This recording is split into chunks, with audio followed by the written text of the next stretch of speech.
So we're gonna. All right, we're starting to go live. Yeah. So just okay. Oh,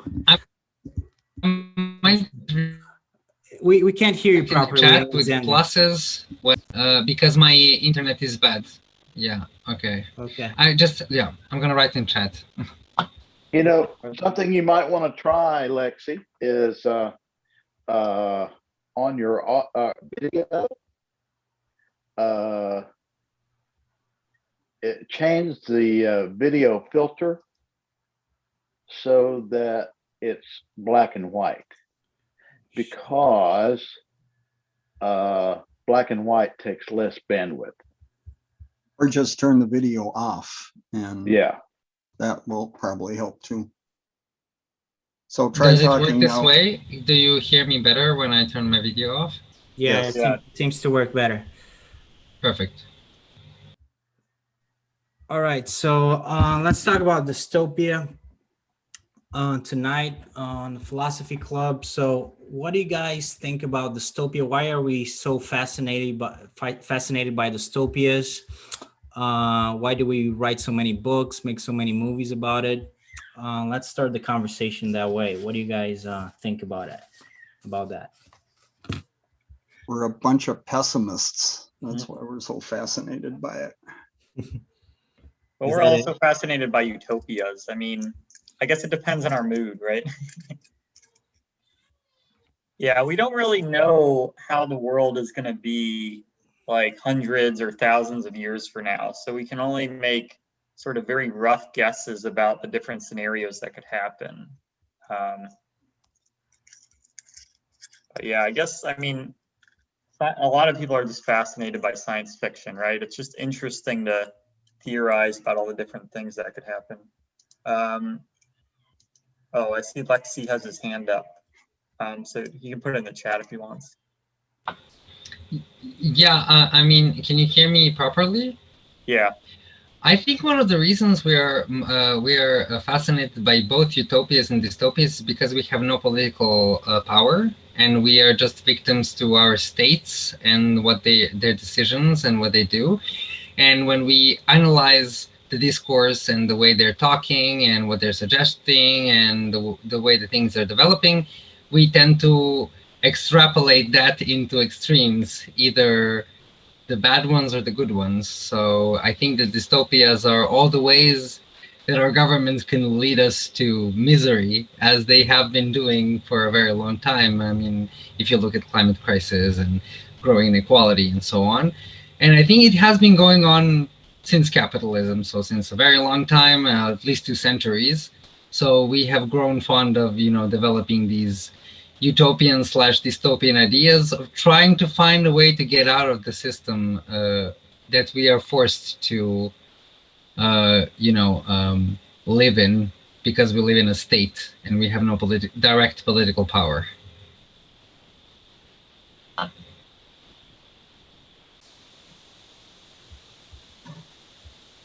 So you think since we don't have the power to act directly, this is our way of making sense of things, to kind of like hypothesize. Yeah, it's basically like a coping mechanism, I think. Okay, that's an interesting idea. Do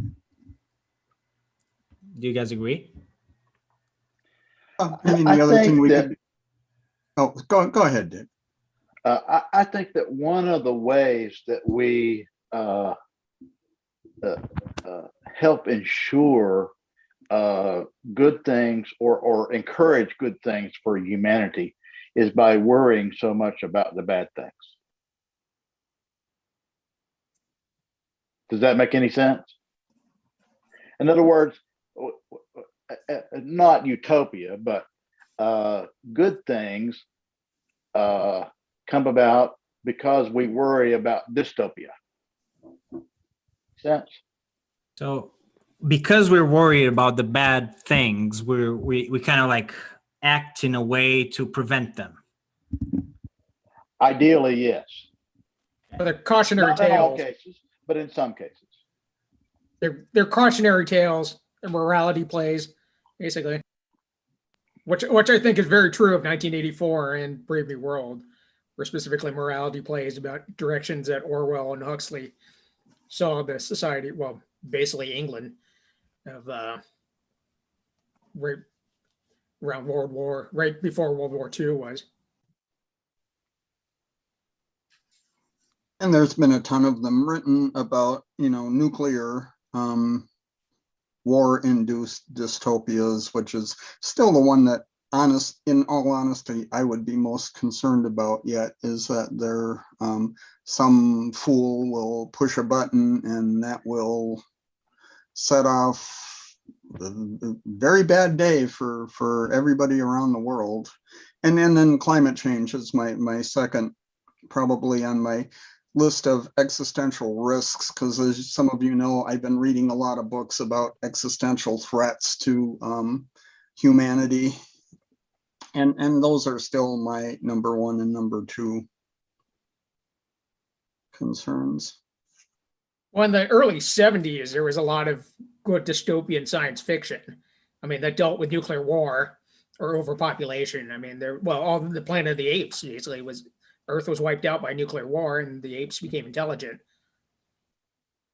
But then you can also look at the Mad Max series, said there, the nuclear war that started because of resource depletion. I just want to let you all know, I turned my camera off just because I'm eating, but I'm still listening to everything. Okay, sounds good. Yeah, so we can talk a little bit more about the specific dystopias. We have a lot of time, but so I'm gonna read just this passage so we can start with the Orwellian world and the Huxley world. It's something that Jesse shared in the group, and I thought it was really interesting. So I wanted for everybody to have the opportunity to discuss it. So this is the passage. It's by Neil Postman in a book called "Amusing Ourselves to Death: Public Discourse in the Age of Show Business." So this is the passage. What Orwell feared were those who would ban books. What Huxley feared was that there would be no reason to ban a book, for there would be no one who wanted to read one. Orwell feared that the truth would be concealed from us. Huxley feared the truth would be drowned in a sea of irrelevance. Orwell feared we would become a captive culture. Huxley feared we would become a trivial culture. In 1984, people are controlled by inflicting pain. In Brave New World, they are controlled by inflicting pleasure. In short, Orwell feared that what we fear will ruin us. Huxley feared that what we desire will ruin us. Okay, so this is the passage. So on one side, we have pain and fear as a way to control people. On the other side, we have pleasure and I dare say entertainment as a way to numb people and still control them. So which one is right? Are both right? Or maybe none is right? What do you guys think? That particular dichotomy actually reminds me a whole lot of the 1960s film version of H.G. Wells' The Time Machine, where the time traveler goes into the distant future and you get the Eloi, who are simpleton hedonists, and the Morlocks, who are underground dwelling, hard-working cannibals. And you get kind of the worst of both of those worlds combined, and they find a way to, in their own way, make it work for them, which is kind of frightening, but that's Wells for you.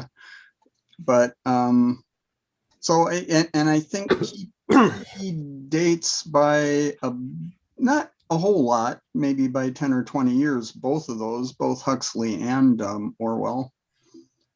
But yeah. So you think both are right and they work together? Well, I think that was a model of how both could be right and how they could play off one another to create a stable civilization, not necessarily a civilization that, you or I would care to live in, but it makes sense. I think it's also very subjective. So I mean, if you are basically pre-oriented to perceive things or perceive reality through fear or through pleasure, it's going to work for like right now. You may, for example, be very dependent on fear, and you'll perceive reality as, you know, as if you are living in Orwell nightmare. And if your basic emotion is pleasure, and if you're seeking pleasure, you may perceive it as if you are living in Huxley world. So it's very subjective. I mean, two different people may live in the same world, but for them it's going for one it's going to be a Huxley world, and for the other it's going to be 1984, even though it may be the same country. So I'm not talking that, for example, in North Korea it's more like 1984, and in America it's more like in Brave New World. Maybe the same country, but if you're like if your dominant emotion is fear, you will think like that everybody tries to this mass surveillance, and government is very oppressive. And if your basic emotion is pleasure, you basically will view the world from these lenses. Just for reference, because I forgot the dates of when the books were written, but 1984 was written in 1949. So it was written in the aftermath of World War II. And looking back in the book, yeah, there's a lot of basically says that you can see probably tie back to the Battle of Britain and the Blitz on London. Mm-hmm. But Brave New World was written in 1932. So there's actually quite a bit, 17 years difference between them. But if you think about so 1984 is written, following World War II. It's also written at the start of the Cold War. Yeah.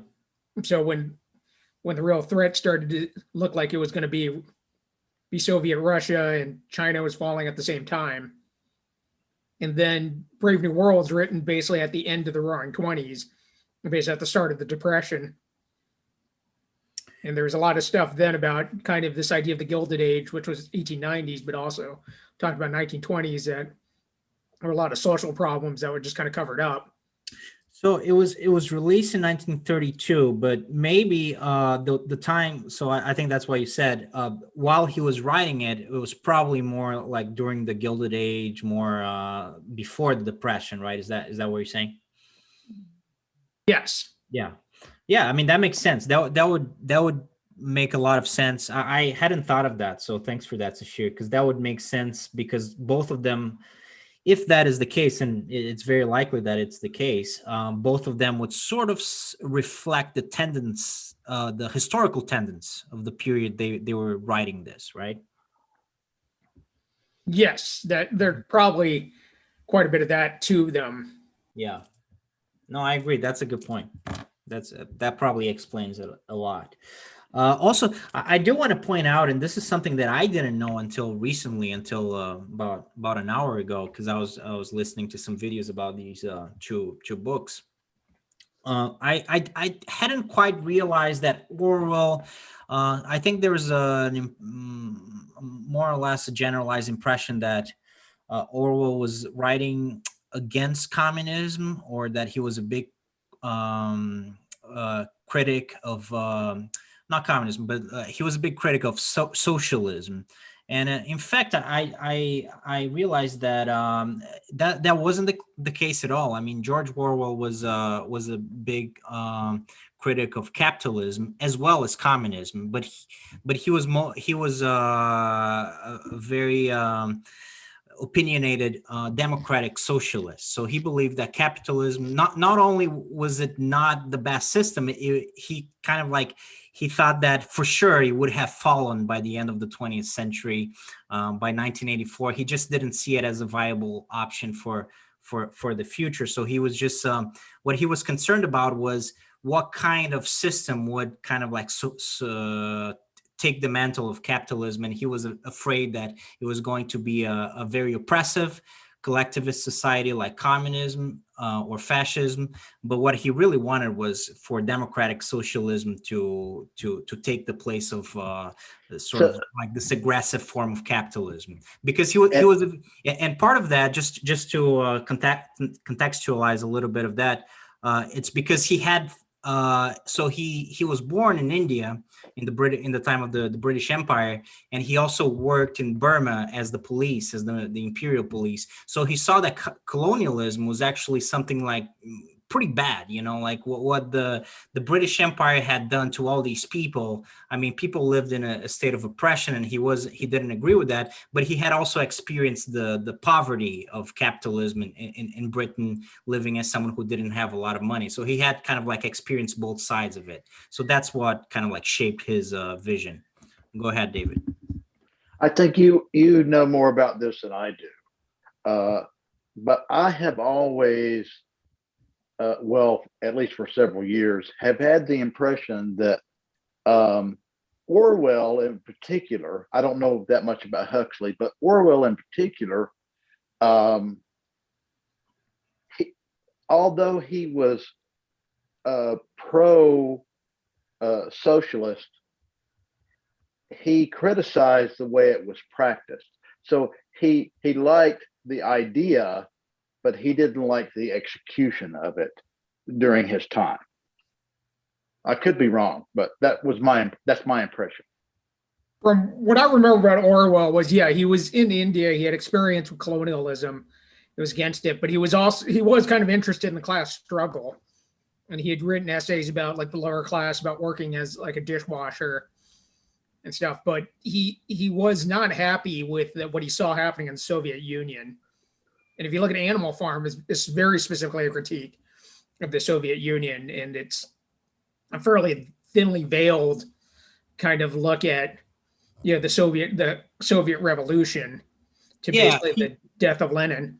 Well, for sure. Like, so what I'm saying is that he was definitely criticizing the Russian vision of socialism, or how it had crystallized in Russia, right? So but he saw communism. In fact, he was reluctant to say that communism was far left. He argued that communism was far right, because he didn't see it at all as his vision of socialism, which was simply a more collectivist society where people share resources, right? He saw communism, and that was what he was in fact criticizing, as the suppressive form of collectivism that took away all the freedoms that people have, right? So for him, those were different things, and I do understand that. I pretty much share that vision, but I just think it's important, because in fact he had to clarify that repeatedly apparently in his life, that he was not against what he saw as being a democratic socialism or social democracy. That's what he wanted. What he was criticizing was totalitarianism, and specifically Russian totalitarianism. But as you can probably imagine, he wasn't a big fan of fascism either. Yeah, can I offer maybe like just a how do you call that, a sort of a premise or a hypothesis on why this was in Orwell's situation? Alexander, you can do anything. Go ahead.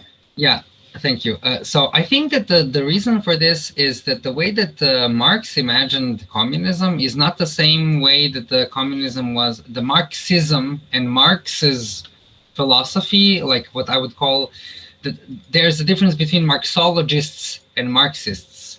The Marxists who fetishized Marx's teachings into an ideology that later turned into whatever it turned into, and Marxologists who are trying to actually interpret what Marx meant with his works. Because he wasn't suggesting, he wasn't actually normative, he wasn't saying we should do this. He was just a sort of a critic of his own time.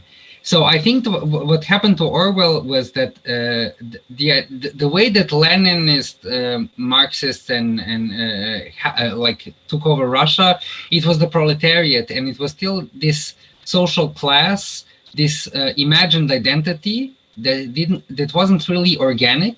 That wasn't really because what does it mean to be a worker? Being a worker in Siberia and Russia, and being a worker in a region around Moscow, and being a worker in eastern or northern, southern Russia, it wasn't the same thing culturally. So, but the idea of this proletariat and this imaginary group of people who have this common identity just because they are workers and not owners of capital, I think that's what scared Orwell. This idea of this inexistent group of people controlling the narrative and the inorganic stratification of people into classes, and not the organic identity, like a holistic idea of a human that isn't just a worker but also many other things.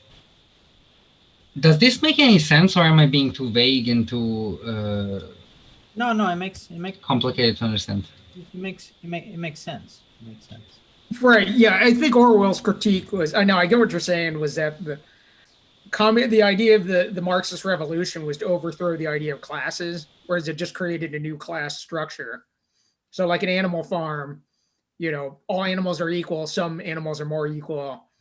And then you see that the pigs are the ones who become the, who basically come out on top. So basically they're a new class. Yeah.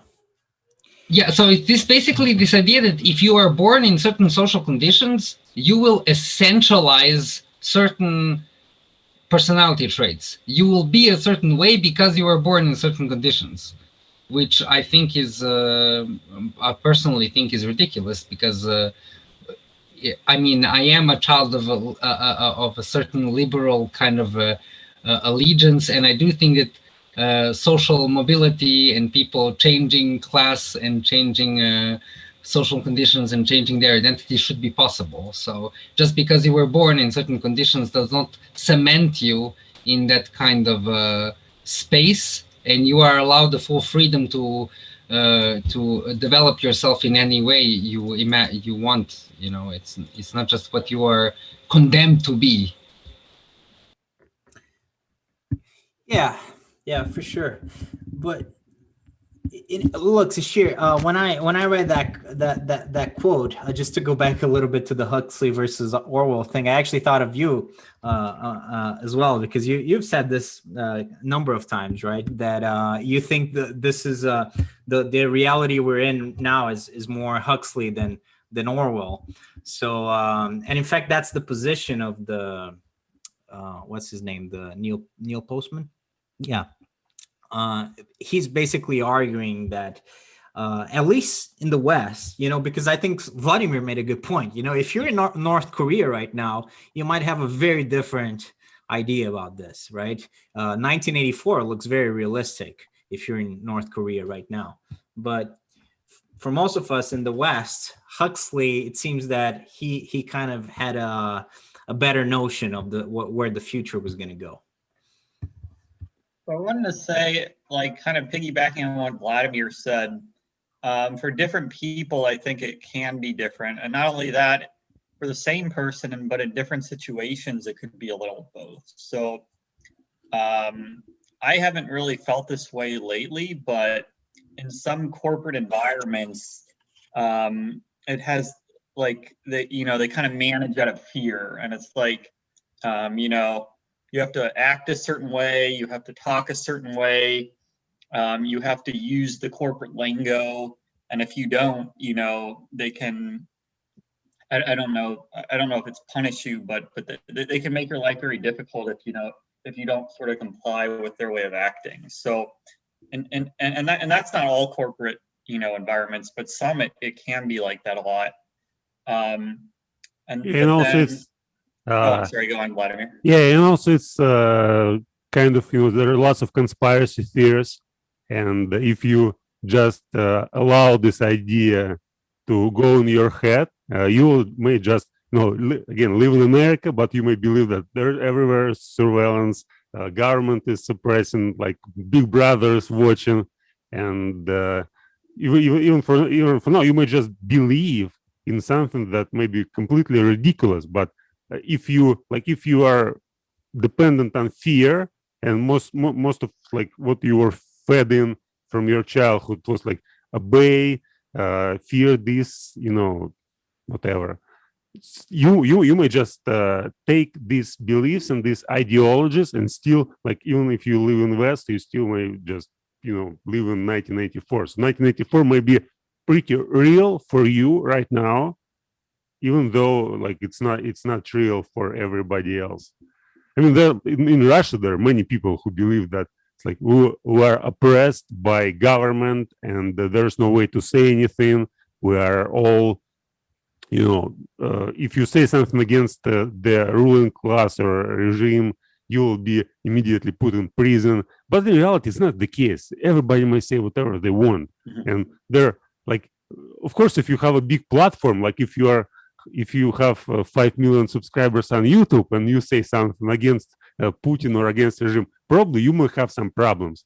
But it's not the case for everybody who doesn't have any platform. Nobody pays attention to what you say unless you have a really big audience. I guess the same case in America as well. So if you just, we might discuss here everything we like. We might talk about government. We might talk about, politics, and I guess nobody is gonna, put us in prison or to give some censorship. But if we have 5 million subscribers or 10 million subscribers, it's immediately will change everything. And probably will. So as we find now in the US, of course, the government is not Big Brother and hasn't been for some time. Google is Big Brother, Facebook is Big Brother, Twitter is Big Brother. We've let companies, large mega, Apple is a Big Brother, despite the fact that they said they wouldn't be in 1984. They are after a fashion. Microsoft, IBM, you name it. Corporations have become now what it was feared that government was going to be back in the early part of the 20th century.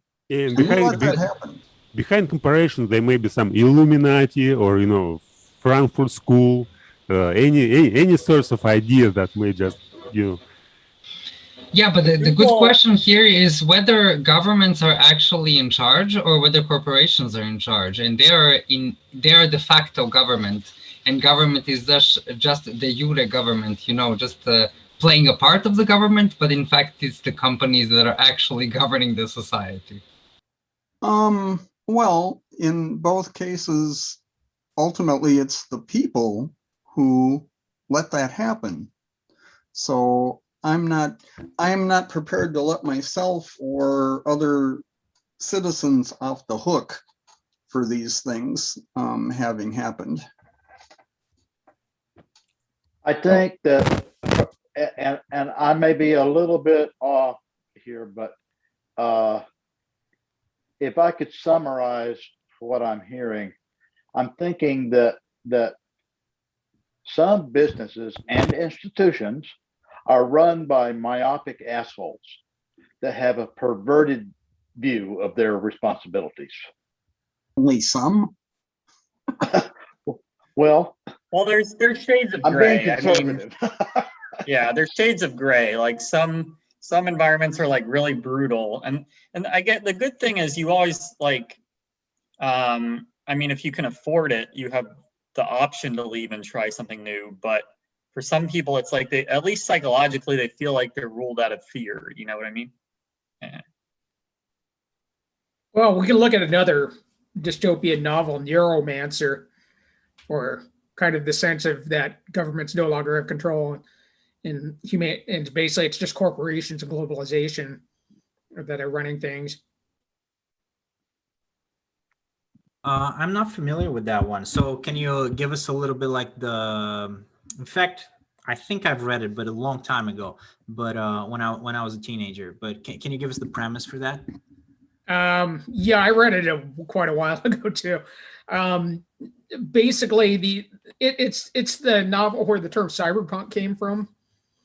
But the idea is it's a future world where, governments exist, but it's basically most of the power is held by corporations. And so there's a lot of kind of underground views of people using basically the early days of the internet, of essentially using the internet to try to fight back against corporate power. And if I remember correctly, the hero is like a hacker who breaks in to steal like some vital information. Okay.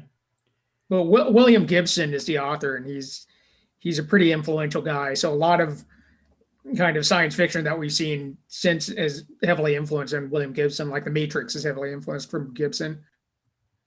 Is that the one that starts out with the rabbit? Boy, I don't remember. Well, I didn't actually think it was that good of a book, so maybe that's why I don't remember it as well.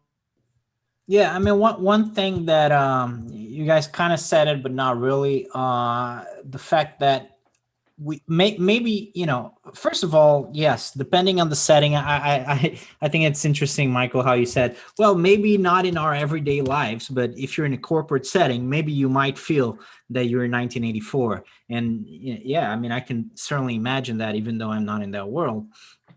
So it might depend a little bit on your setting as well. That's one thing. Another thing is that there's a potential for something. Just the fact that in 2021, in a number of countries in the world, in the West, it seems that 1984 is not really true. It has not come true. One thing that it might be worth mentioning, we have developed the potential to make it true, right? I mean, there is a potential for Big Brother right now that wasn't the case in 1949. I mean, technologically, we already have all the tools that we need to make that a reality, even more, because, you know, everything that we do is pretty much online as a matter of public record at this point. So there's no escape. So Craig, you said big tech is Big Brother, essentially. Well, what if tech decides to play ball with the government, and the government decides to go the totalitarian route, right? We don't need a whole lot of steps, really, in the direction of totalitarianism in order for it to come true, in the direction of 1984. I mean, we're a couple steps removed right now. So it's not like it's impossible. It's just not the case right now. But a lot of things have moved us in that direction, I would say. Oh, and we flirted with it for the last 4 years, and fortunately, we decided that particular flirtation was not one we wanted to give, chocolates and roses to. So, we dodged a bullet there. The Huxley world, tech is basically in line with the government. I mean, the government basically, tech and private enterprise presumably has developed all this wonderful entertainment people go through in the Huxley world that ultimately serve the government. I have a question, and maybe you absolutely are allowed not to go into the direction if this is digressing from the subject, but isn't the politics of the politically correct language both at the same time Huxley's and Orwell's world? If you need any clarification on why I believe so, I can give it to you, but if you already know what I mean, maybe you can. Yeah, maybe. It depends on which side you're on, right? And one you adore it, and the other one you hate it. And if it's who it applies to, then if it applies to you, you hate it, and if it applies to the other guy, you love it. That's, again, human nature, kind of. Yeah, but from my point of view, like it. Although I really prefer continental to analytics philosophy, I do think that continental philosophy is misused in many situations to police the language and to say that whatever somebody wants to be called, we need to call them that way. And that way we dilute the political meaning of man, woman, or whatever other word we're using in a political activism language. So that's the Huxley part. But at the same time, the same people that are enforcing this diversity of language are policing others who are not compliant to this kind of language, that they are the enemy, that they need to be excluded, canceled, destroyed, and so on. So that brings us to the Orwell part of the story. Does this make sense now? I understand what you're saying. If we're going to talk about that, I'd throw out another dystopian novel as Atlas Shrugged in Ayn Rand. Yeah, I see Craig throwing up in his mouth because I know Atlas Shrugged isn't very popular in this circle. But yeah, in Atlas Shrugged, Anne Ryan does bring that specific situation up about redefinition of basically traditional roles. I haven't read that one. Can you give us? I'm sorry, I keep asking you to do this, but can you explain a little bit what that is about? If anybody knows what objectivists are, I mean, objectivists are basically it's a very extreme. I don't want to say libertarian philosophy because it's not. It's got a moral underpinning, but it's egoism, extreme individualism, is what they preach. And Atlas Shrugged is basically the Bible of that. But the story is not really that important about Atlas Shrugged. It's a rather convoluted story, but it's just about the government. If I understand it, the gist of it is that all of the engineers or many of the engineers, industrialists, and entrepreneurs all got fed up and went on strike. Yes, that they kind of take it's a specific response to communism about what if the idea is those who have, they talk about stopping the engine of the world. And so the idea is that the labor isn't the key to value, but essentially the people who create, the creators, the engineers, the architects, the financial capitalists are the ones who create the value of the world. And so government basically starts going towards socialism and starts seizing the means of production. And whereas a group of plucky capitalists basically leave and create their own society, and they take down the rest of society. Okay, so it's like a capitalist wet dream, basically. Yes, it is. In fact, the where they hide out is literally called the Utopia of Greed. Oh boy. There's not even pretending there. Right. Yeah. There's a strong counter reaction towards objectivism for good reason, I think. But there is actually a lot of good stuff in there, and I think there's definitely good philosophical points. I mean, it's all polemic, but polemic is definitely stuff that I think is helpful in understanding some of these things. So Sashir, why do you make the argument, and it's the argument that Neil Postman makes as well, that in fact we're more on Huxley's camp than we are on Orwell's camp, and how is this true of our world? It's pretty easy if you think about it. Okay, when everyone talks about, okay, I don't want to get the vaccine because they might put a tracking chip inside it. Well, I've got a device here that I can be tracked on. I pretty much carry all the time, and I do it because of convenience. We've essentially the stuff like, and people voluntarily do this. If I enable, Google tracking or enable my phone to just tell people, yeah, I'm basically I'm allowing myself to be tracked. If I go on to Yelp or whatever and say I'm at the sushi restaurant, well, yeah, I'm basically telling people I'm tracking. I've given up privacy just out of convenience or because I think it's cool. And maybe you guys can tie this in. It's my understanding that in China, there are two things going on right now. There's a large national bank like Bank of America or something like that here, that's everywhere.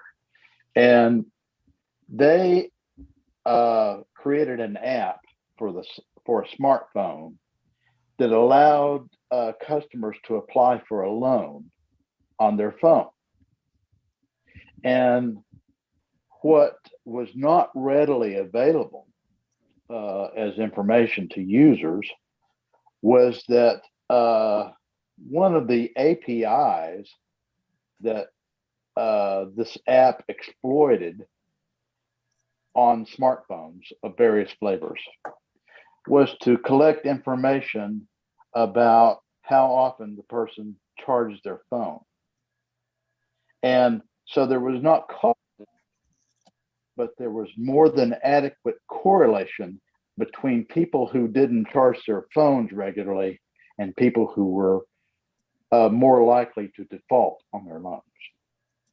So in other words, decisions about loans were being made by an algorithm based on how often the applicants charged their cell phones. And that kind of sounds a little weird to me.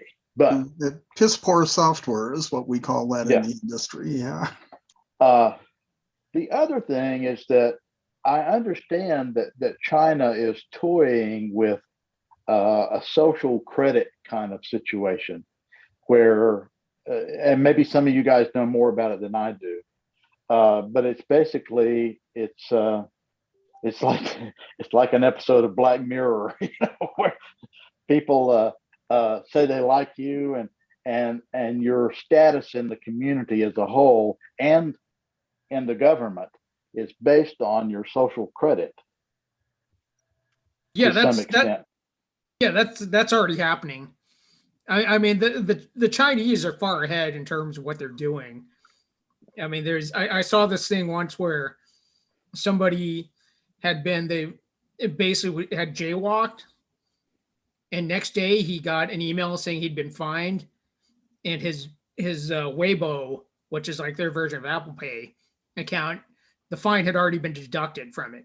They didn't even realize it until they posted a picture that basically the CCTV cameras and since then had been tied into facial recognition. To something Vladimir brought up earlier, talking about in Russia, well, maybe unless you have 5 million YouTube followers, they're not going to care. In the PRC, People's Republic of China, they do care. And in fact, one of the developments of AI is basically using AI to root out, people on social media who are criticizing the government and criticizing Xi Jinping, but who aren't necessarily have massive followings. And it kind of like ties a little bit back to what Michael was saying about the corporate setting. Again, I'm not in that setting, but I mean, it's fairly common knowledge at this point that when you are applying for jobs, and even when you do have a job, I mean, they will check, depending on where you work, they will check your Facebook, they will check your social media accounts, and they will go after you if they're not happy with something. So it's not like, it's not exactly 1984, but yeah, they are watching. Even if you don't have a big following, people, depending on your setting, they might be watching, and there might be repercussions. Even in the West, it doesn't need to be in China. I mean, China's obviously more aggressive. I know this is tangential, and I've probably overdone my quota of tangential concepts. That's all right. But we don't have anything better to do, David. You can talk about, we're here to have fun. But this connects. A friend of mine was in Georgia and he got a speeding ticket. And he was probably doing 70 or so, 55. But he got a ticket for doing 85. And he was really upset about that. And he thought about going to court and fighting it in court, that he wasn't going that fast. But he was breaking the law, just not as bad as the ticket indicated. And I shared with him that I said, did you have your cell phone with you? Because using GPS coordinates, you can figure out how fast somebody is traveling. So you may have in your possession information about how fast you were actually traveling. And if so, the judge might just throw the whole case out. But the funny thing is he called and inquired about it. And maybe he didn't try really hard, but he did ask about it through his telephone company. And he was told they were not allowed to share that information. But now that troubles me, because law enforcement can get that information. But if it's about, Well, that could law bothers me. enforcement ask the phone? Could law enforcement get that from the phone company? Or would it have to be like a criminal matter for them to be able to access that? Well, see, they viewed it as a criminal matter, but he was not able to find out if the information would be useful to him because he couldn't get it. Therefore, in other words, his decision about whether or not to pursue the case in court was dependent on finding out this information about himself. And not being able to do that, he decided not to pursue it. Interesting. That's a pretty interesting story. Scary. So going back to like what we've all been saying about like Google having information on us and all that. Having all this data on us, it can influence our decisions, but I don't think we're yet at the level where it can control us with a degree of precision. We're not there yet. And I think I think we have discovered that that's not necessary. It's not necessarily necessary to control people with precision. It's just generally influencing them. But when you say it's not necessary, like what do you mean by it's not necessary? Well, do you remember Cambridge Analytica? Yeah. There were two things that they did that to us are a little under the radar. Mm-hmm. They were totally behind Brexit. Right. And I don't know if that was a good thing or not. And there was another country, I can't remember where it was, but there were basically two parties that were pretty much divided by race. They were blacks and Hispanics or something like that. And the one party, I think it was the Hispanics, hired Cambridge Analytica to help them understand their populace and wherever they could to influence it. And what Cambridge Analytica did is they created a campaign encouraging members of the other party as an act of protest to not vote. That made sure that the party that hired them won. Mm-hmm. That's Sneaky. funny. So not to vote for the opposite side, but just to abstain from Don't voting. vote. Don't vote. But even so that influences people's behavior. I mean, that can swing an election, and a lot of times when people talk about like social media trying to release all this propaganda and how it can end up swinging an election, people say, oh, that's like a real serious thing, and like I think it matters swinging an election, but I think it's not as bad as like really controlling people on a very like precise level where you can like predict exactly what they're going to do, or like North Korea. But North Korea rules out of fear. North Korea is like 1984, not Brave New World. Understood. Yeah. Yeah, well, this is a really good intro to the discussion of whether Brave New World or 1984, because when we talk about the state and what the state is doing and the state apparatus, it is always 1984. But what happens in our daily lives when we're in our social media and we have our phones in our hand, that's mostly Huxley, because the ads that we get suggested, the things that show up in our newsfeed first and not later, are all the things that the algorithm thinks we're going to like. And I'm kind of embarrassed to say that the algorithm is right. Sometimes I find myself watching 30-second or 2-minute videos of permaculture farms that don't actually teach me anything useful that I need for my activism, but are regardless, interesting permaculture farm videos. So I spend my time watching at looking at the screen instead of doing something in real life. So Brave New World is here. So I'm thinking that both, like my idea is that both things are happening at the same time. The government is doing 1984, the corporations are doing the Brave New World. And we're kind of lost in, like we're in the sandwich of both of those. I wonder if government too, though, also does Brave New World, because like, you know, like on Twitter, you know, like Trump is like, I think he released like a video of like him in a wrestling match with Biden, or like, you know, you see the video, you see like the video of him on the bus, you know, saying there's inappropriate comments or whatever. I feel like the government sometimes like introduces these crazy stories to kind of distract us, but I don't know. Well, but that's you know, slightly off topic again, but not entirely. The movie the Black Panther, which I thought was a great movie. I enjoyed it a lot, but I was trying to imagine if something like this were to happen in real life.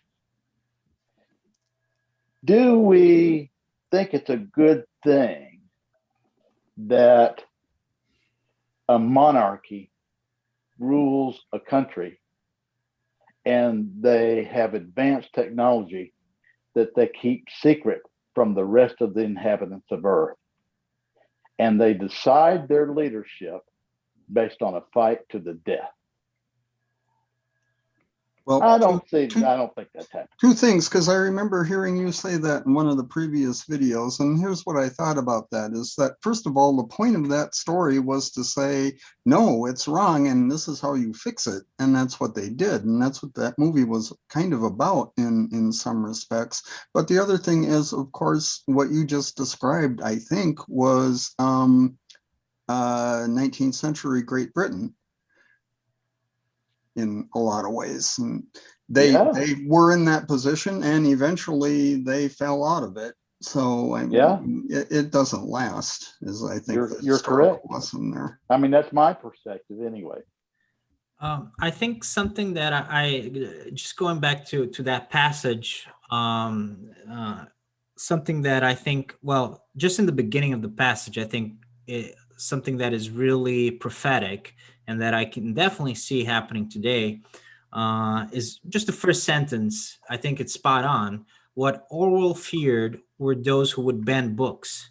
What Huxley feared was that there would be no reason to ban a book, for there would be no one who wanted to read one. And I think that that sentence alone, I mean, that really describes the state of affairs now. You know, I mean, it's spot on. You know, we've come to a point that a lot of people became literate and had the capacity to read books, and were in fact reading books and engaging in literary activities. By this I mean like reading newspapers, reading articles, writing books. There was a certain level of sophistication for a number of decades, but now, I mean, we're really past that. And we rode into the age of radio, and then the age of television, and then the age of cable. Now we're in the age of the smartphone. In the age of the smartphone, there's really no space for books anymore. And well, I wonder. Speak for yourself, man. I wonder. I mean, I think I know you read books, but I think you're a minority. I mean, that, you know, the vast majority of people does not have your habits. Yes, that's true. But at the same time, the books are never more available. You can go to Library Genesis and download the latest titles freely by pirating them. Well, which is illegal, but at the same time readily available. Like you can actually access the knowledge of the entire world if it's in a language that you understand, and all you have to do is learn a language, and you can read any book in PDF, which you couldn't before internet. And I think that's a very revolutionary thing that we are not using to a degree that's beneficial for us. Yeah, Well, and I know. also one of the biggest corporation is Amazon, basically the corporation that sells books or started selling books. So books aren't books are still popular and people still read them. And if you just go on the internet, you may find lots of people who just read countless books all the time. I mean, it always was minority. So you say that previously people read books and now we just go and look at our smartphones. But previously there were many people who were reading newspapers and only newspapers. And the minority was those who were reading books, and the same is going on right now. Well, but even newspapers is a vastly like superior art, not art form because it's not art, but a very superior form of conveying information than, for example, cable news. It's or certainly YouTube news, right? I mean, you compare that's just one example, right? You compare like the kind of news that people were getting and the kind of like sort of input that people were getting on a daily basis, or at least on a weekly basis, from sitting on their table on their dining room or whatever they were sitting, and reading their newspapers, which there are a lot of the times prestigious newspapers that dominated the market share. And you compare that to people just going on television and dining in front of television and watching either Fox News or ABC News or CBS News or whatever it is, or people just simply going YouTube for a lot of these things, for information and a lot of other things. And I mean, I think there's certainly has been a decline there. And obviously you can make the case, look, there's people on YouTube right now, not that many, but maybe some will watch this video and look, this is an interesting conversation.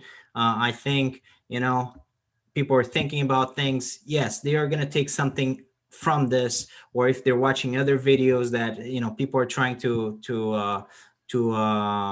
pass good information or trying to meditate about important issues. Yeah, sure. You can use YouTube for all the right stuff. That's what we're doing here, right? We're trying to use it for the right things. But I think there is a point there. I mean, that is largely true, that the vast majority of people are not engaging with those new forms of information, of media in the right way. If the right way means the advancement of society. But let me just let me see if I can communicate this. I think a lot of what you said is absolutely true. But let me give you a little bit of a different perspective. It could be that, at one point in time, in the invention of written language, we made forms in clay and then stone, and later paper was invented and we began to write on paper, and then printing was invented, and so on and so on. And so written communication, or actually a better way to describe it is information, knowledge, was passed using the technology of the time. So that has changed over time. And I think what we have to understand, in my opinion, is what is it changing to now? In other words, is the documentary replacing the nonfiction novel or the nonfiction book? Are the movies, stories, illustrating truths in the same way that we would get from a novel?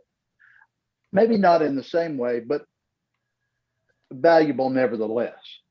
And so what humanity, in my opinion, needs to do is to become masters of the new medium. Does that make sense? Yeah. Yeah, That's an interesting point of view, for sure. It makes perfect sense, especially because now you also have Audible, which gives you audiobooks. which are read. If you have ADHD and you are not really good at sitting and holding a book in your hands and looking at the text, like you can still listen to a philosophical book while you are ironing your clothes or cooking your lunch or whatever, and you can still read the book and not watch a documentary or but read an actual book by actually listening to it. So the technology allows us to have this diversity in spreading information.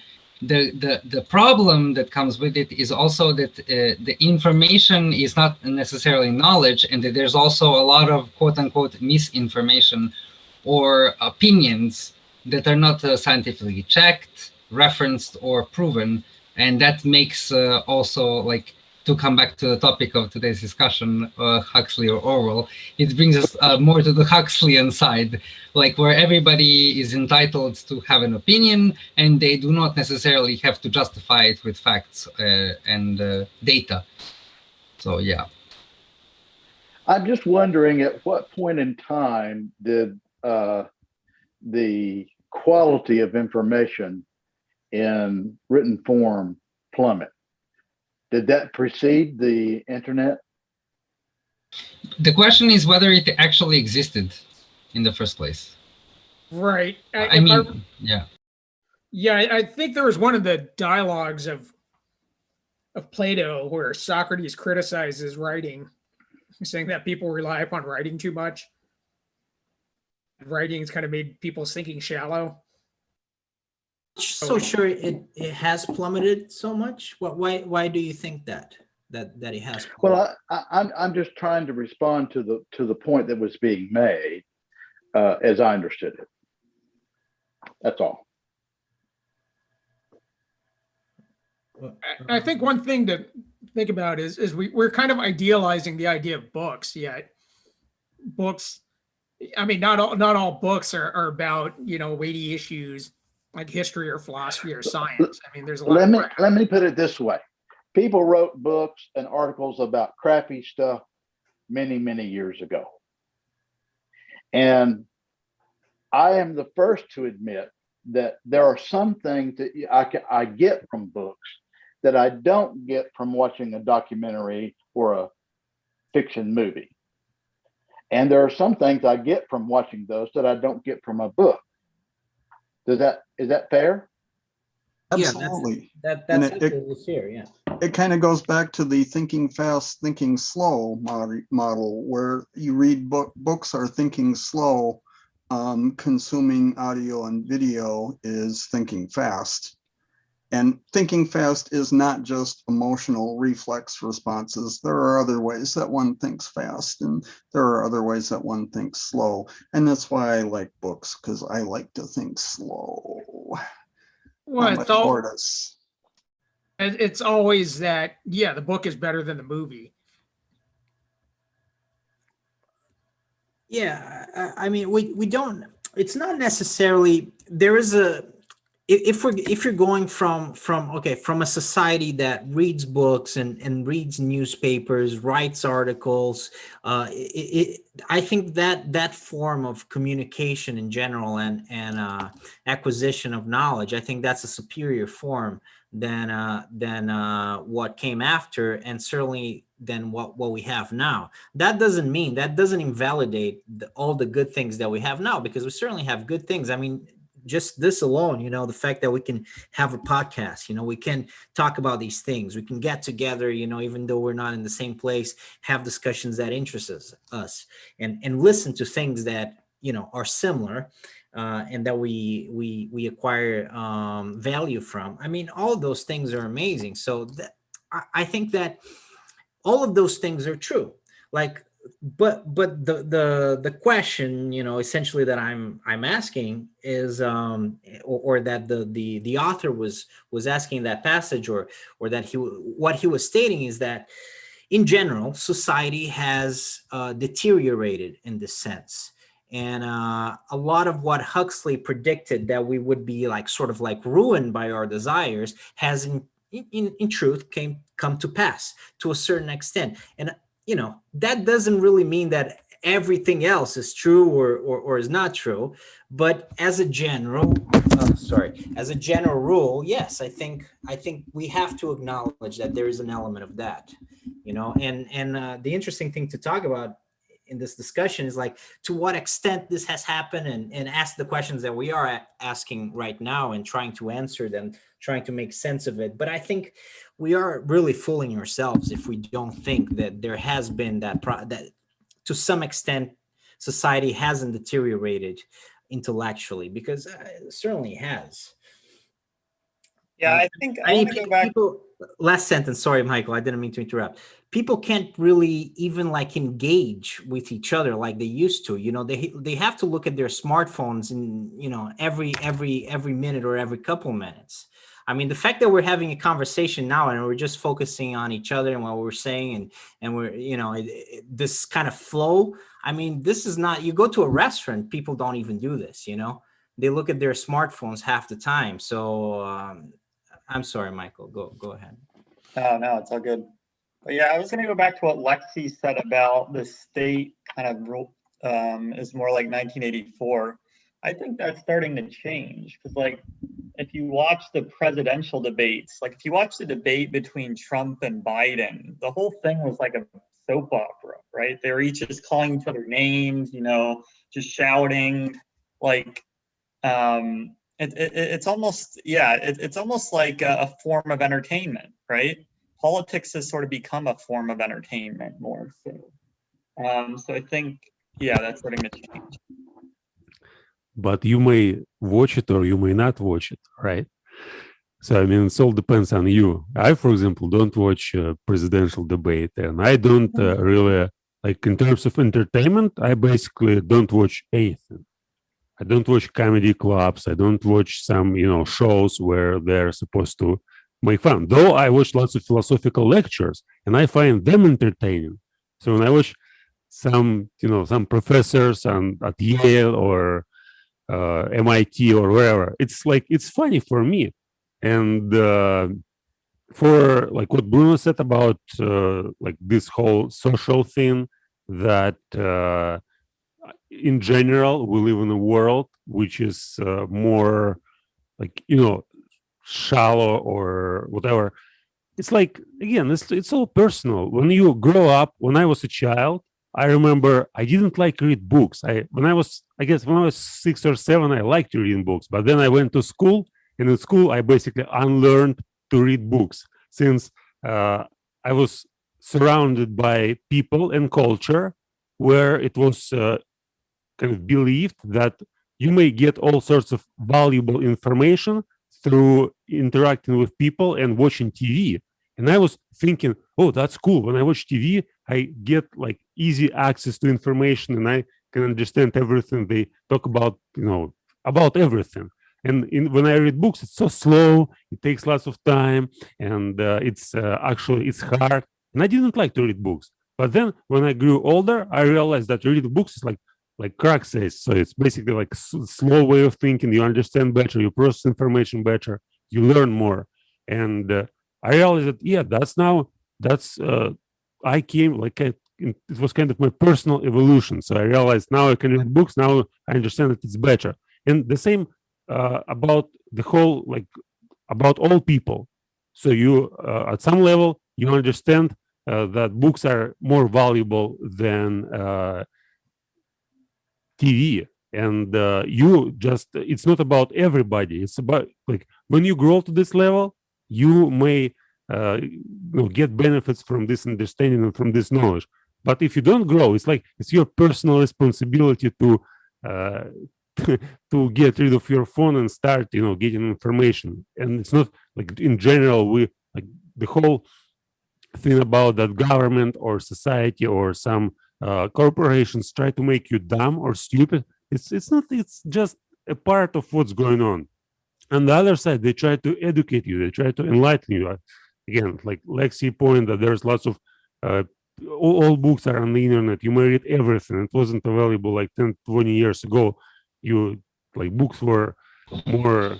You need to pay something for that. Now everything is free. If you are ready to get information, you may find everything you want.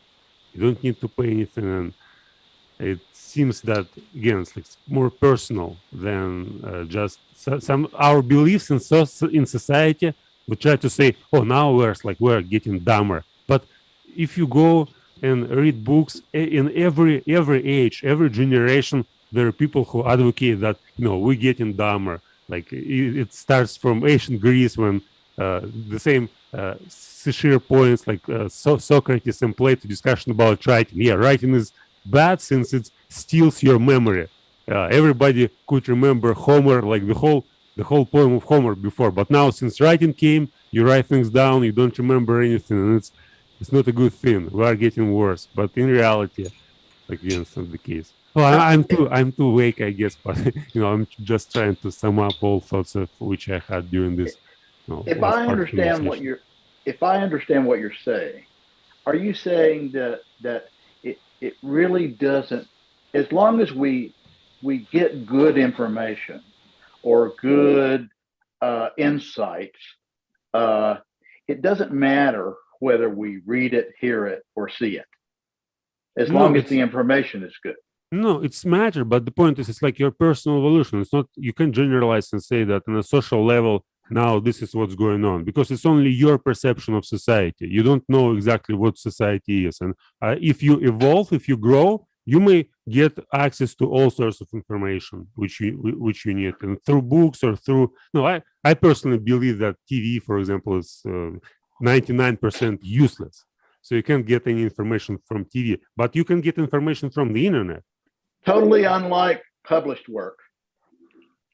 But on the internet as well, if you it's like, if you get information on the internet, it doesn't mean that you get a valuable information. The same with books. There are 90% of books, they're just crap. So you and they designed to make you dumb. Like people who write these books, they basically write them to get profit. They don't write them because they have some valuable ideas or some knowledge which they want to share.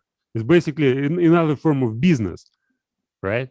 And but if you know what you're looking at, saying, but I don't know if people read crappy stuff because they're dumb, or if they're dumb because they read them. I don't know. Well, think about the popularity of like Harlequin romances or like Pulp Fiction novels. I mean, I don't think it's less about what is a medium.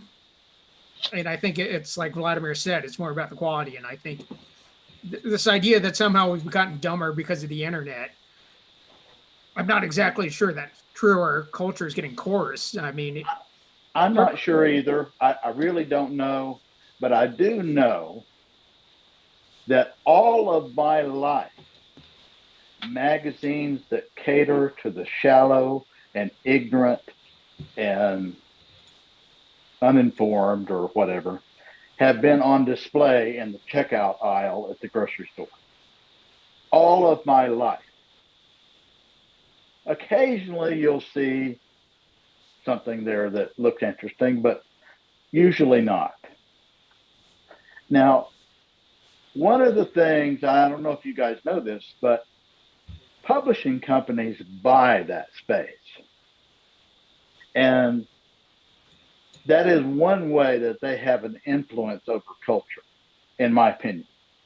It's not that it's not dishonest, but some of it's dishonest. But yeah, I also think that it depends on whether you process the information mindlessly, when you just consume and you don't think, don't reflect on what you get, or you try to think about books which you read or about stuff that you watch on the internet.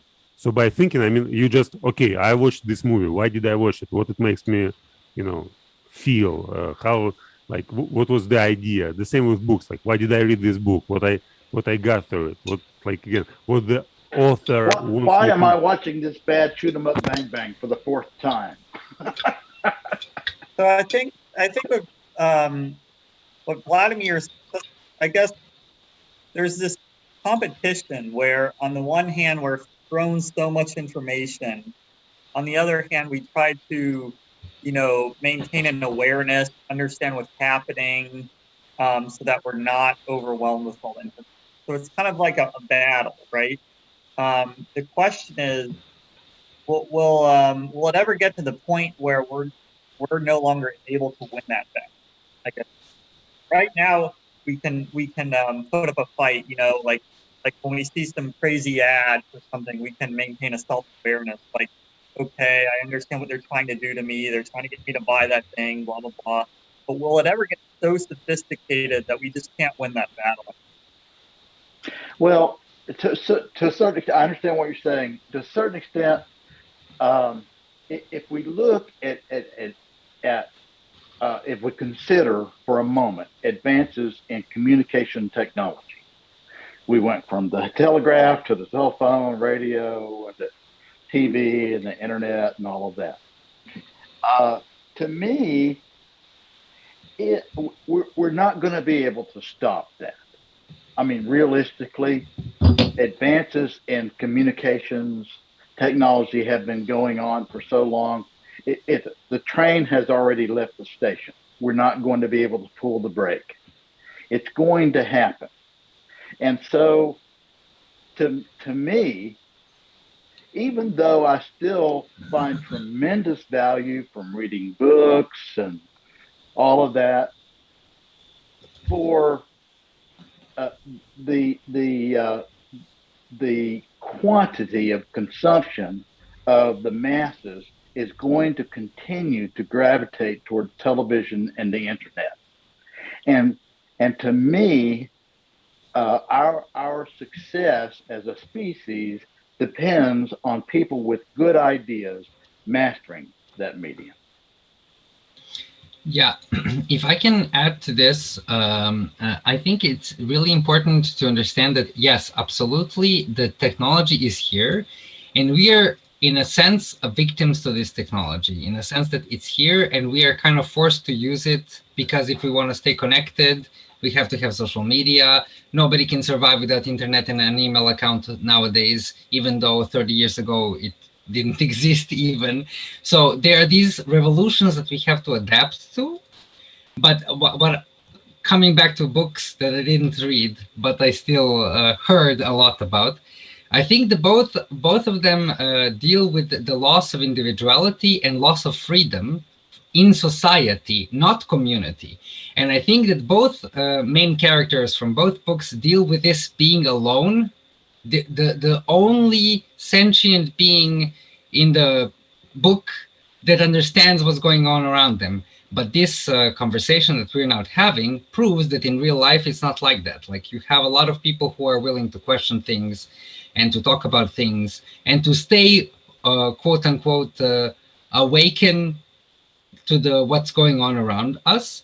So if we can go back to the topics of the books, I think we should also analyze the individuality and the fact that both of these characters were trying to, were the antithesis to the world they were in, and they were trying to bring back the freedom to this society, to these societies, again, not communities, but societies, like institutionalized, practically religions of how the world is, that they try to change. So I guess what I'm trying to add and where I'm trying to steer the conversation is community and talking to each other and questioning the reality of where we live in, a good antidote for both 1984 and the Brave New World, like not to end up in either of those situations. Well, at the end of 1984, the guy says he loves Big Brother, so it's ultimately he loses. Just as he's getting shot in the head. Go ahead, Craig. So just two misconceptions I'd like to correct. One is we did have email 30 years ago and something similar to what the internet is now, although obviously not as sophisticated. And the other thing is, as far as the dependence on this communication stuff is concerned, we're one good coronal mass ejection away from finding out what will happen if we lose that capability for an extended period of time. So yeah, we'll see, because that'll happen. That's inevitable. It's just a question of when. We're one what away? A coronal mass ejection. That is the sun spewing out very powerful solar winds that will affect the Earth's electromagnetic field and the what is it, the Oliver Heaviside layer, I think, in the atmosphere sufficiently to disrupt all satellite, microwave, and We other were forms of directly communication. hit. We'll still have things that go through like the underseas cable and things like that will still work, but most everything now depends on some kind of a relay transmission tower. It's like an EMP. Yeah, effectively, it's the natural equivalent of an EMP. Yes. So I guess the question here is, what would happen if we are condemned to our communities, the immediate neighborhoods and people that we live around with? Exactly. Well, I like the dogs in my neighborhood, so I'm going to do well. But All of that is possible. All of that is possible. In fact, it's possible while we're having this conversation. At the same time, I don't think we should stop trying to improve things. Well, one thing that you said, Alexander, that I think is interesting, but I'm not so sure we're completely safe, like you said. We are now, but in terms of understanding, like you said, all of us, we still understand where we are. We understand that these things are around us, but we're sort of like in this little bubble of people that understand what's going on. Well, that might be true. That I'm not so sure that's true. Like, because we're in it, so I'm not entirely sure that's true. Like, I understand that we understand it to a certain extent, but you know, we all have smartphones, except maybe Vladimir. But I think you're still out of that one, Vladimir. So I commend you for that. I tried for several years, but now I'm in it. So I'm not entirely sure we're completely isolated. Like we may think we are, but we might not be. And certainly, and this is something that somewhat bothers me. It's the notion that, you know, everybody here, we have a certain age, you know, that allows us to, we all grew up in a time that these things were not the case, right? And now they're the case. We can make that distinction very clearly because of our age, because we've lived before to understand this. But, you know, the next generation is not going to have the luxury. You know, they're going to grow up with these, all of these devices, all of this technology. They're going to grow up as cyborgs, you know, with the person and the smartphone. They're not going to be isolated enough. If we're not isolated enough, maybe Vladimir is, because he's still not on the smartphone world. The rest of us, I think we're not truly isolated anymore. And certainly the next generation is not going to be. They're not even going to understand a world without smartphone. They're not going to understand a world without social media. They're just not going to have that awareness. And I don't know what's going to happen, but I mean, it's certainly the case that they're not going to have that awareness. Yeah, I stand corrected. You're absolutely right. I said we understand, but what I meant was we have a hunch, like we have a gut feeling. I think it's biological because regardless of when the children are born, they're still gonna numb on their toes and put random shit in their mouth because that's human biology. And I really hope that this tendency to freedom and self-actualization is going to keep us from both 1984 and Brave New World, because if you look at any mammal and animals, like there is this instinctive need of self-actualization and freedom that permeates everything. And even when someone is completely immersed in this world, they still have this gut feeling that something is wrong, and they will go to a psychiatrist and take Valium, and they will try to medicate or get addicted to things and so on and so forth because of this feeling that something is wrong. But I am pretty certain that there is a biological resistance to any of these dystopias that we are talking about today. I'd like to bring a provocative question. It's like we are talking that these dystopians like 1994 and Brave New World, they're kind of bad. But what exactly do we fear? Like, why we are afraid of living in these kind of worlds? Like, what I is am the- personally afraid of losing my liberty and being forced to be something that I'm not. That is my biggest fear. I don't mind participating in community listen, and doing things that are not for my personal benefit, as long as I'm able to do them the way I think they make sense. But Yeah, when but you somebody still- tells me what to think and how to act and tells me, oh, you're such a party pooper, and they try to ostracize me and to be like, no, you don't belong here, that is when I have a problem. Yeah, but you personally. still can resist. I mean, what you're saying, it seems like complete loss of freedom. It's when you don't really understand what's going on at all. So you can't resist anything. You just fed with certain information, and you just get it, and you're a passive consumer. But as soon as you may get feedback, it seems that you may always, you may say your opinion, you may express your thoughts, and you may kind of, even if there's this world and there's Big Brother who is watching you, if you may communicate with this Big Brother, or if you may really give some feedback, it's like it's not a loss of freedom. So you're still there. You still do something. You're still capable of influencing the whole system. Yeah, but that only makes sense in situations where the person that is being controlled by the Big Brother is fully a member of the class that is ruling the system. So as a cis white male, I may be lost and not understand what's wrong. But if I'm black, if I'm a woman, if I'm a homosexual or anything like that, I will always have a clear idea of what this oppression is, because it doesn't make sense to my truth. It doesn't make sense to who I am. It's against me. It literally is illogical to how I live this world. So my lived experience will be constantly different from what the society is telling me my lived experience is supposed to be, if that makes sense. I think this is where we got to look at kind of Brave New World, because in the world in 1984, it's a very dark and bleak world. People aren't healthy, people are dying. Whereas in Brave New World, it's actually a very peaceful world. Everybody's pretty much healthy. Bioengineering has basically made humans, very healthy, even though now they're stratified into different, essentially subspecies. And everybody's basically, you're under control because of pleasure.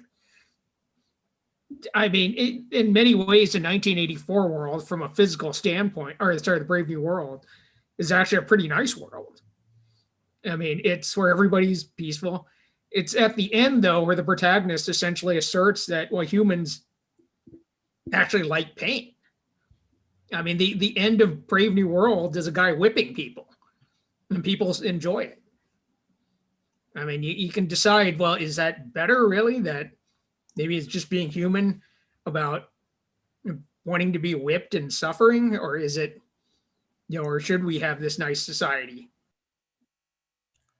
What do you think? I haven't read Brave New World, but that premise sort of reminds me of The Giver, where it seems kind of like a utopia at first, and then becomes increasingly apparent it's not. I think the point of that book was that it was like suffering is kind of necessary for happiness.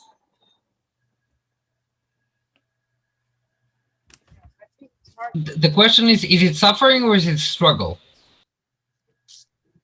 Both. But I mean, many philosophies teach that suffering is essential to the human experience. Is that term suffering into truth? Go ahead, Craig. Okay, so here's what I think about dystopias in general and why they bother me, is because all of them are basically become self-reinforcing feedback loops, and they put civilization and culture into a period of stagnation from which there is little chance of escape. And effectively, once a civilization finds itself in that kind of stagnation, it's kind of like looking at, say, the heat death of the universe, is that we've kind of entropied ourselves out and we have no place to go after that, in which case we might just as well all die off because we're not going to do anything anyway. I like my cultures to have some form of dynamic to them, which means either external or internal drivers of change to them. And dystopias and utopias, for that matter, in general, tend to put themselves into that narrowing in, stagnant, going to never change kind of condition. And I find that to be very disturbing and very upsetting thinking about that. It's not just only stagnant, it's also idealistic. So this is the best form of how it may be, right? Well, yeah, but those are in mathematics what we would call local extrema as opposed to global extrema. And the fact is that once you find yourself down the well of a local extremum, it's very, very difficult to dig your way out to go and try to find something better. I mean, there actually physicists and mathematicians have been looking at that sort of thing since probably the 18th century. And we see it in physical models, but I tend to think some of those are applicable to cultural and social models as well. So how do we help? How do we help? How do we help prevent that downward spiral? Keep kicking your society in the ass, basically, to get it motivated. People don't let people become too complacent about I hate to say it, but this is one of the things that causes me to rag on Pinker and his thing, because I think people who buy into his arguments too much are people who are liable to become complacent, and that concerns me. And when he was younger, he wasn't like that. He was an ass kicker when he was young. And I wouldn't be here if I had become complacent. Can you? Well, what do you mean by that, Craig? Like, what are you referring to? So, because I don't know, like, I'm not sure what you're referring to about Pinker. Like, what about Pinker? Well, again, it's about arguments? this book that David and I have been having, I think, a minor bit of a disagreement about for the past few months. That is about the is Enlightenment Now book, where it is chock full of graphs and arguments that things are so much better today than they were before. And I will be the first one to say, yeah, there's been considerable progress. But as we discussed previously, does that mean progress is inevitable? And I say, I have a completely different answer to that question. No, it doesn't, because it requires. I never made that claim, and neither does Steven Pinker. I'm not. I think you haven't. I'm less sure about him. No, I don't know whose mind you're reading, but it's not mine. No, he said. I don't claim to be reading your mind. Although sometime I'm going to have to give that an opportunity. So, because that's one of the things I'm learning how to do these days. But what you need are iconoclasts and disruptors. In every society, and they don't even have to point you in the right direction. They just need to help you not get stuck in the rut that you're in now. That's black swans, as Talib would write in his book. And I really dislike Talib, but he does have some worthwhile ideas. Well, kind of like one of the cool things about these dystopias is that we do learn a lot from our mistakes, like when you're learning anything, like when you're learning sport, for example, you learn from your mistakes a lot more than you learn from your victories a lot of the time. And sometimes, like, for example, World War II kind of showed us that, and the whole experience of fascism, as a general rule, we kind of got the point that, at least for a while, I don't know if it's going to last forever, we kind of got the point that that was not such a great idea, that stuff like fascism, National Socialism, is probably not going to lead to great results. Any sort of, nationalism on steroids. But a lot of people had to die, had to suffer for that, right? So communism was the same thing. I don't think a lot of people these days really think, there are certainly people out there that do, but I don't think a lot of people think like there used to be, that communism is such a great idea. But a lot of people had to suffer and die for that to happen, for people to acknowledge that. The cool thing about the dystopias is that, well, the world, like, and this is kind of like an answer to your question, Vladimir.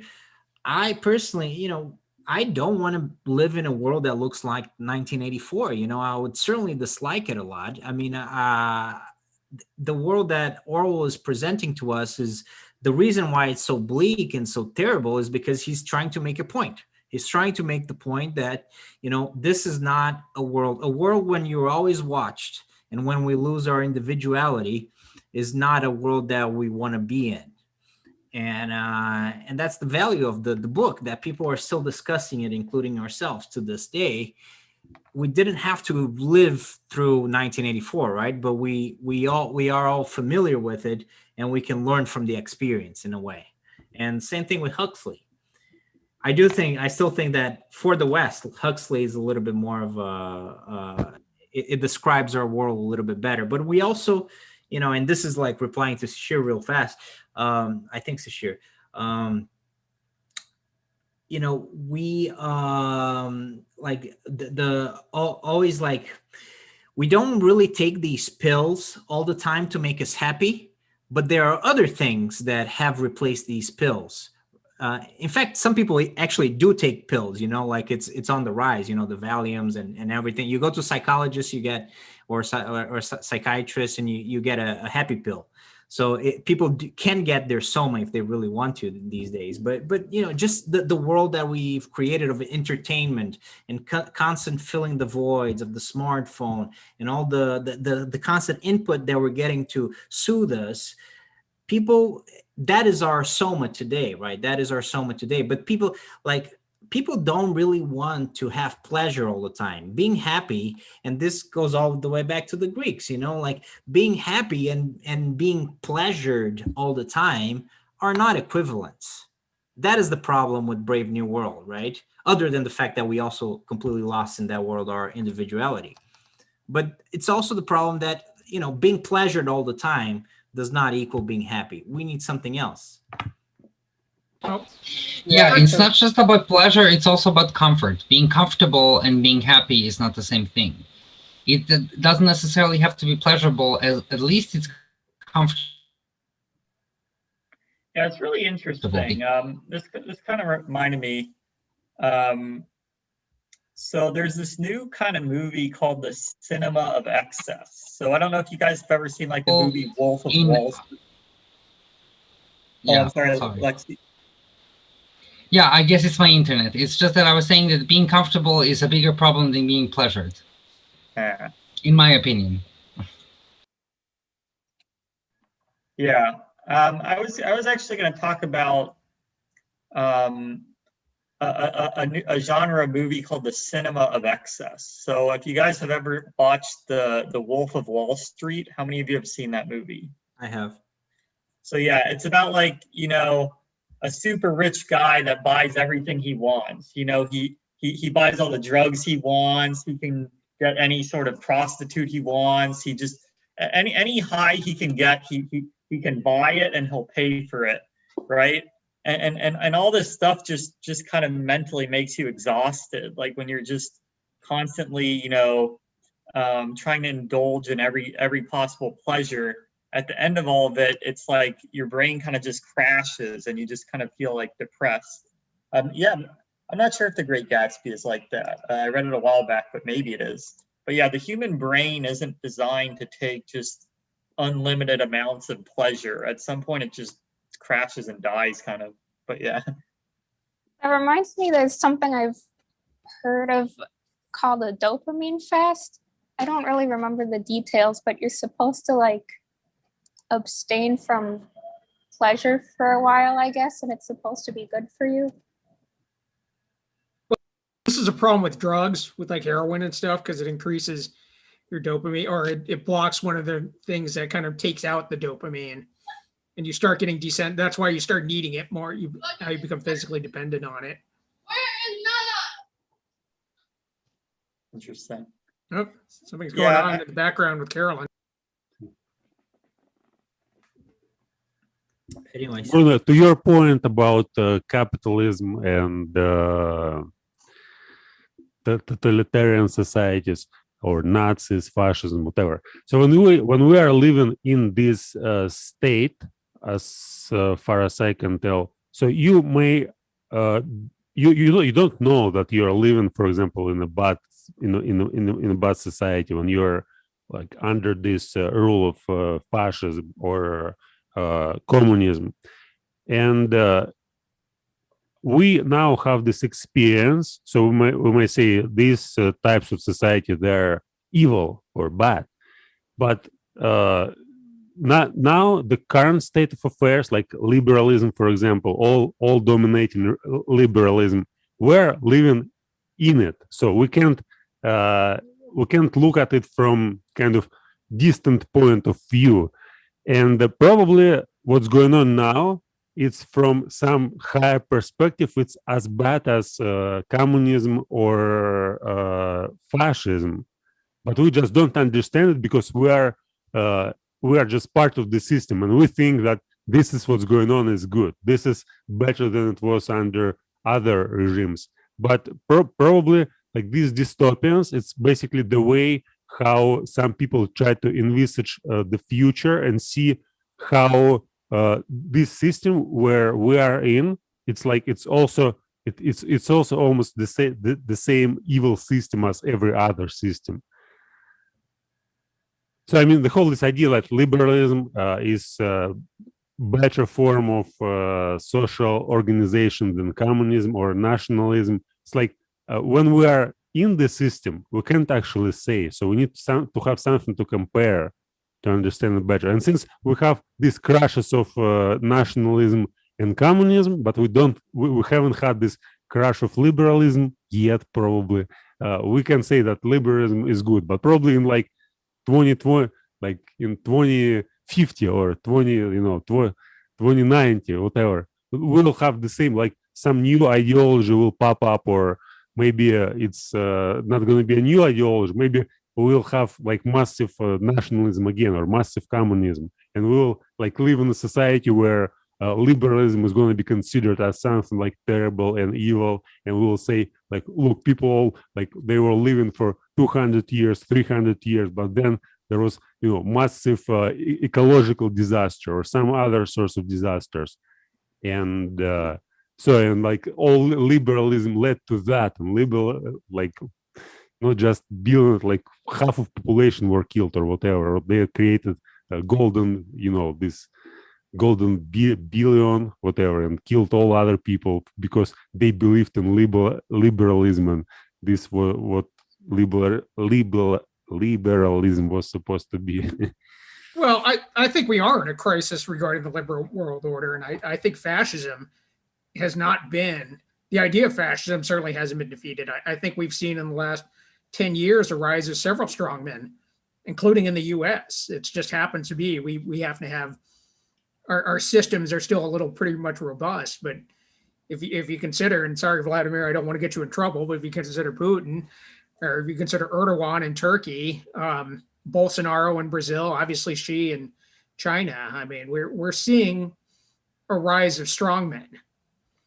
And in terms of that's directly almost a response to some of the issues about globalization, in particular a response towards this idea that kind of national borders in low cultures seemingly are under threat. And that's why xenophobia and nativism is such a big feature of all of these. Again, the rhetoric of, almost all of these strongmen is very similar, from Trump down to Duarte in the Philippines. Yeah, no, I was gonna say I agree with you, Sashir. I mean, when I say like we learned is not that. Yeah, I mean, I certainly agree with you that we haven't learned that well. I think we learned some things, but obviously, with this resurgence of the far right, I mean, we maybe we just started forgetting. But anyways, go ahead, Craig. No, I'm thinking about all these different isms and how and when they all go off the rails, and how pretty much all of them winds up as a failure at some point. One has to consider the thing that they all have in common, and that is people. People are not, we ain't good at coming up with ways of managing ourselves that are capable of satisfying all of us and all of our diverse needs. And I actually question whether we can get to that point. And as long as we still keep coming up with isms, and isms are basically ideologies of some kind or another, we're going to have people who say, my ism is better than your ism, so everybody should follow mine. And, yours is bad, so I guess we're going to have to kill you. I mean, it's a long, sad history of humanity.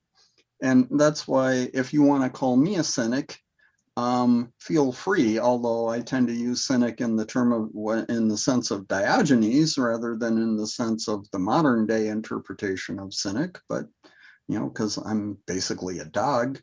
But that's my take on it, is I think all of these approaches are probably none of them are ever going to really work. Yeah, but let's ask a question, like, when was the last time anybody asked any of us, what do we think about the way the society is supposed to function?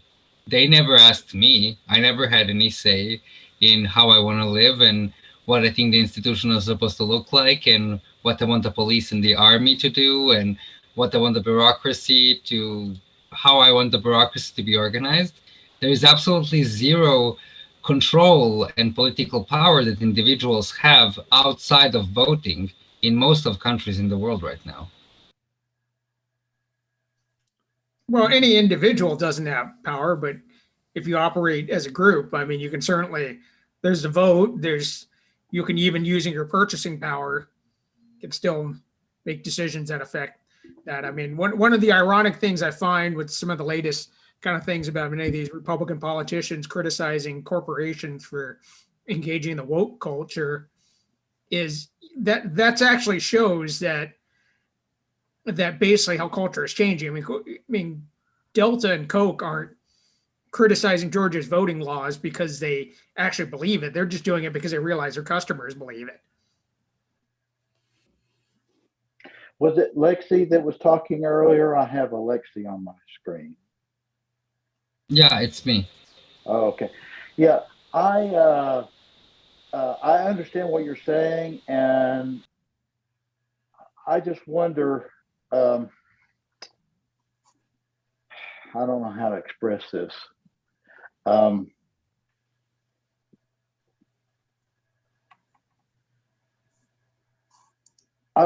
wonder at what point does you guys go on. I don't know how to express it. Okay. You sure? Yeah. All right. Yeah, I don't know. I think, I mean, yeah, I mean, in terms of the I think, yeah, I mean, but look, Alexander, I think representative democracy, I mean, it has never really been different, right? I mean, that's just kind of the name of the game, right? And that's something that about the system, and I think now maybe there's a little bit more of a pushback from people, but representative democracy was always about, you choose a leader and he'll make decisions for you, right? It's just, it's how it works. I mean, the individual person, if you're not in the circles of power, has never really had that much power. The mob has power. When you get people together, it's a mob. A mob has a certain power, right? A mob, if it gets even strong enough, can start a revolution at times.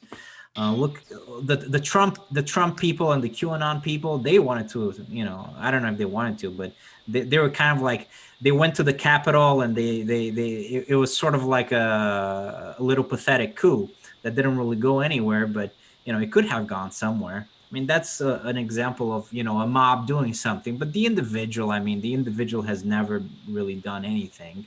It's about powerful people. Powerful people make decisions, and you get, at least now in representative democracy, you get to choose sort of which powerful person do you want to represent you, which is a lot more than in other regimes. Yeah, I absolutely agree with that. And the thing is that I know that that's the way the cookie crumbles, and that's what we are condemned to. But then again, we are the ones who still choose to vote. We are the ones who still choose to participate in capitalism. We're the ones who never try to organize outside of a mob, as you said. But the problem with the mob is that the mob is effective, and the mob is very emotional, and the mob isn't rational and does not sit down and talk about the way forward. Every mob only wants to destroy the current system. The mob isn't capable of thinking of new ideas. But if you actually ever spent, like, I'm an activist, I've been an activist since 2009.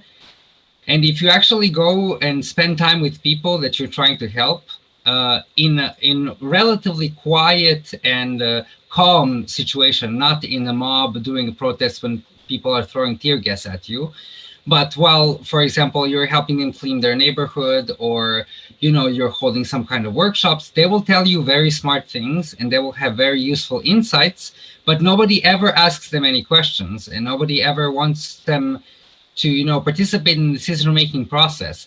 And what I'm saying, like, I may sound like an anarchist, and I am an anarchist, but unlike most anarchists, I'm not like smash the state.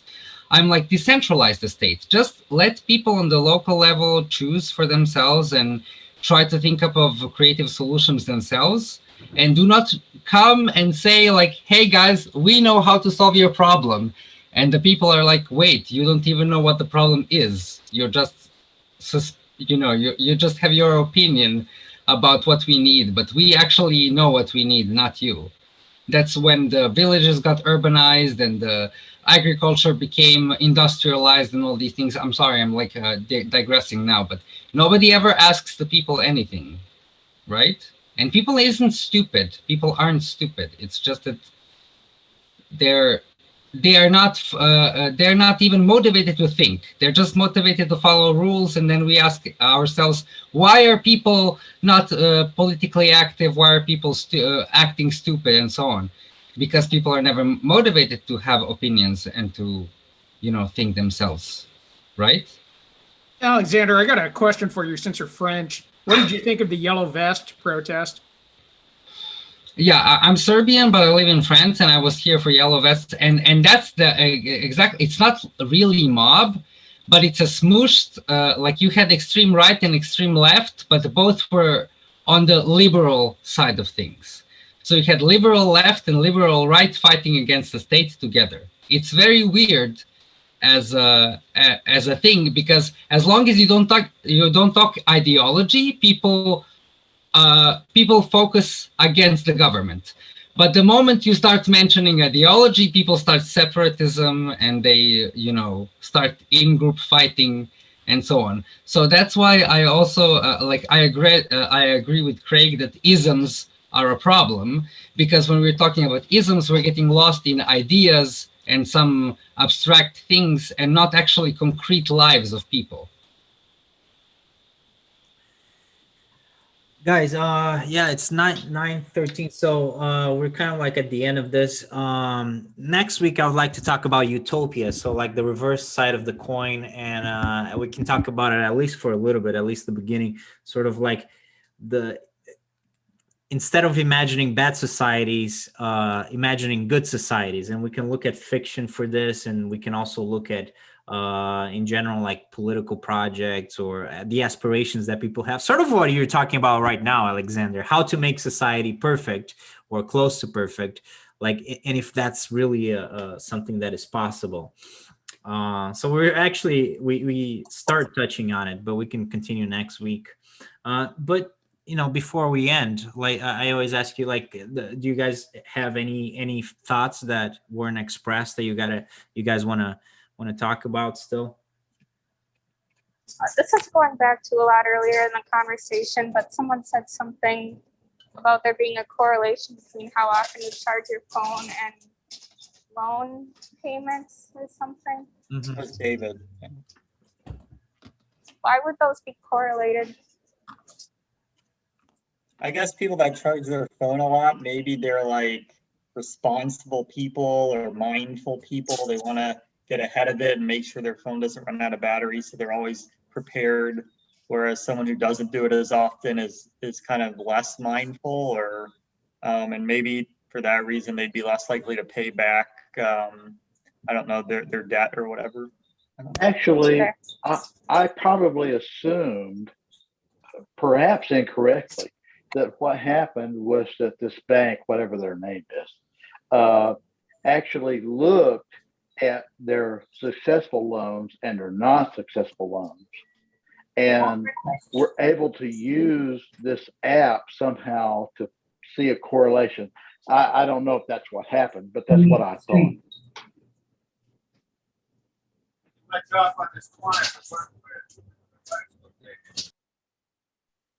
So in regards to Brave New World in 1984, so what have we resolved? Are we a little bit wiser now than we were 2 hours ago, or what are your thoughts? Are these dystopias still particularly relevant today? Have they been realized to some extent? Do we need to change our habits? Do we need to be scared?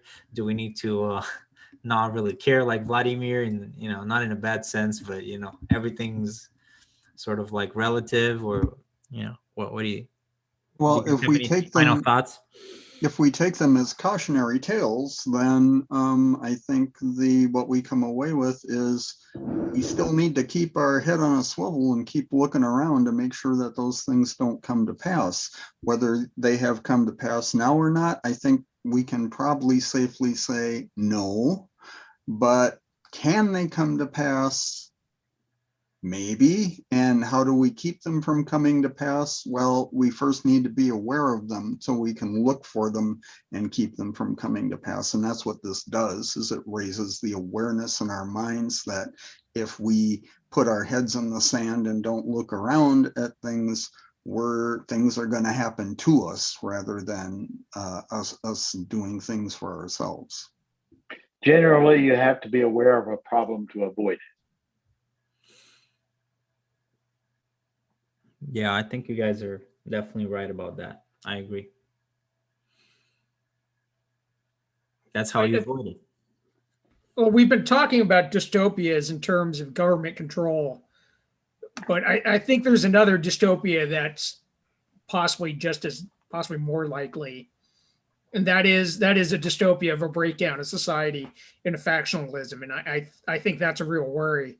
Now, if we're talking about another book series, the Divergent series was kind of this extreme view of factionalism, and I think part of what I think one of the things that's extremely worrisome about the internet is not just surveillance through the government or through corporations, but just a spread of essentially how you can create your own realities in it, and just the amount of confirmation bias within it that can.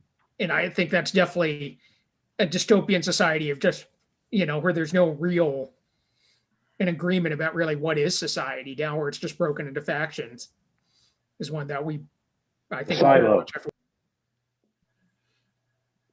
Yeah, I'm a bit more optimistic about this because what I noticed being present in the floods in Serbia in 2011. I mean, I don't like my my country very much, the politics and the mentality of people. But what I saw in 2011, when there were big floods and lots of people were homeless and entire cities were flooded, is that people, without government even interfering, found ways to interconnect and to provide support for each other. So I think that the natural instinct of humans in times of crisis, when we are all suppressed, is to keep together with whoever is close to us and to try to survive.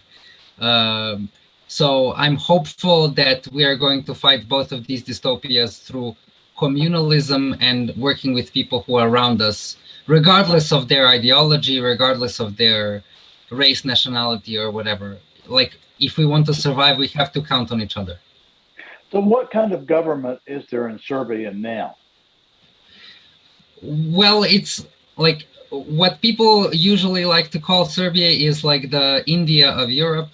It's very cheap labor. It's super like neoliberal. It used to be Yugoslavia. It used to be like a very special kind of socialism that wasn't Soviet socialism, but was more like anarchist socialism, much more self-governance than in Soviet Russia. But still, it got destroyed through separatism and nationalism.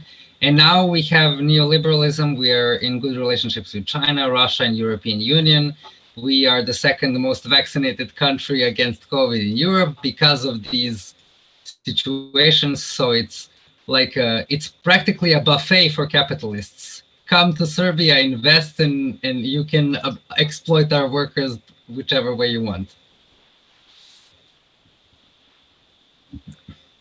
Sounds like a good description, or good summary. All right. Well, thank you. Thanks a lot to everybody for participating. It was a fun discussion. And if you're listening to this, I hope you had fun.